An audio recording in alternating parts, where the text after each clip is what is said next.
রাত অনুমান 11টার পর থেকে মানে ভোর 3:30টা পর্যন্ত যে কোনো সময় দিনাজপুর জেলার ফুলবাড়ি থানার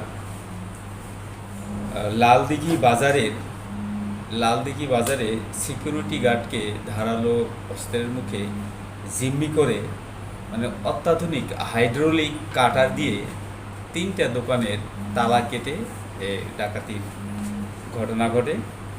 তো দোকান 3টা হচ্ছে, একটা ছিল মূলত মুদিখানার দোকান messrs Pallab varieties and telecom. এই দোকানের তালা কেটে সেখান থেকে প্রায় 86,000 টাকা তারা লুণ্ঠন করে। আর দুটো দোকান ছিল কীটনাশকের, বেসিক্যালি একটা হচ্ছে মেসার্স 3 ভাই ট্রেডার্স এবং মেসার্স সাগর ট্রেডার্স। এই দুটো ছিল কীটনাশকের দোকান। এই কীটনাশকের দোকানের তালা তারা এই যে হাইড্রোলিক কাটার দিয়ে কেটে কীটনাশক মালামাল সামগ্রী তারা এই ডাকাতি করে নিয়ে যায়। কীটনাশক সামগ্রীর যে দাম নির্ধারণ করা হয়েছে বাদীদের সাথে কথা বলে, সেটা হচ্ছে প্রায় 7,94,790।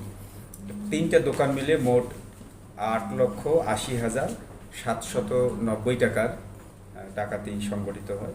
তো এই ঘটনার পরপরেই আপনারা জানেন আমাদের ফুলবাড়ি থানা পুলিশ খুব তৎপর এবং সম্মানিত এসপি স্যারের পরামর্শক্রমে এখানে টিম করে দেওয়া হয় যে একদম স্বল্প সময়ের মধ্যে যাতে এই সংগঠিত ডাকাতির ঘটনাটাকে উদ্ঘাটন করে আসামিদের গ্রেপ্তার করা হয়।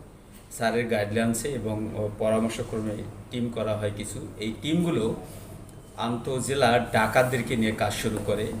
দিনাজপুর, বগুড়া, জয়পুরহাট এবং নাটোর, এই 4টা জেলার আন্তঃ ডাকাত যারা আছে তাদের বিভিন্ন তথ্য নিয়ে অ্যানালাইজ করে অপারেশন শুরু করে। এটা শেষ হয় আমাদের গতকাল ভোর 4টায়। তো অপারেশন চালিয়ে সফলতার সহিত দিনাজপুর, বগুড়া এবং বগুড়া নওগাঁর সীমান্ত জায়গা থেকে 4 জনকে গ্রেপ্তার করা হয় এবং ডাকাতির সময়ে ডাকাতরা যে পিকআপ ভ্যানটি ব্যবহার করেছে সেটাও উদ্ধার করা হয়েছে। এই ডাকাতদের নাম হচ্ছে 4 জন যাদেরকে অ্যারেস্ট করেছে: মুস্তাকিম ইসলাম, মোহাম্মদ আব্দুর রহমান, মোহাম্মদ হাসান এবং মোহাম্মদ বেলাল। এই 4 জনকে গ্রেপ্তার করা হয় এবং গ্রেপ্তারের পর তাদের জিজ্ঞাসাবাদ করা হয়। জিজ্ঞাসাবাদে প্রাথমিকভাবে তারা স্বীকার করেছে তারা কিভাবে এই ঘটনাটা ঘটিয়েছে।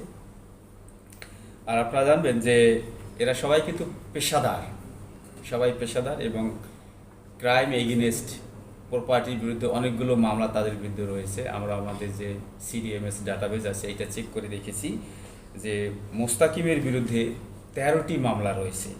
এই 13টি মামলার মধ্যে দিনাজপুরে রয়েছে 9টি মামলা, জয়পুরহাটে 1টি মামলা, বগুড়া জেলায় 1টি মামলা এবং নাটোর জেলায় তার বিরুদ্ধে 2টি মামলা রয়েছে। এই সবগুলো হতেছে এই যে চুরি বা কখনো সিরিয়াল চুরি বা ডাকাতি এ সংক্রান্তে।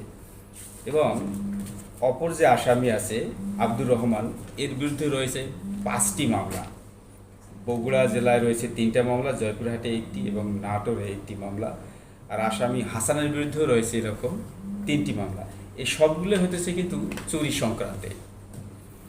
তো দিনাজপুর জেলা পুলিশ সবসময় বিশেষ করে ক্রাইম এগেইনস্ট প্রপার্টি, চুরি বা যেটা সিরিয়াল চুরি, ডাকাতি বা রবারি, এগুলো উদ্ঘাটনে সবসময় সচেষ্ট থাকে এবং আন্তরিকতার সহিত কাজ করে থাকে। সম্মানিত এসপি স্যারের পরামর্শক্রমে 48 ঘন্টার মধ্যেই এই ফুলবাড়ি থানা পুলিশ এটাকে উদ্ঘাটন করতে সক্ষম হয়েছে।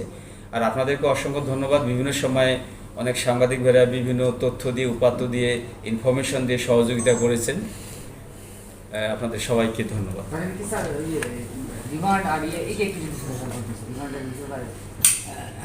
আমরা যেহেতু তারা আমাদের কাছে স্বীকার করেছে, হয়তো আদালতেও তারা 144 ধারায় জবানবন্দি প্রদান করবে, 164 ধারায় জবানবন্দি।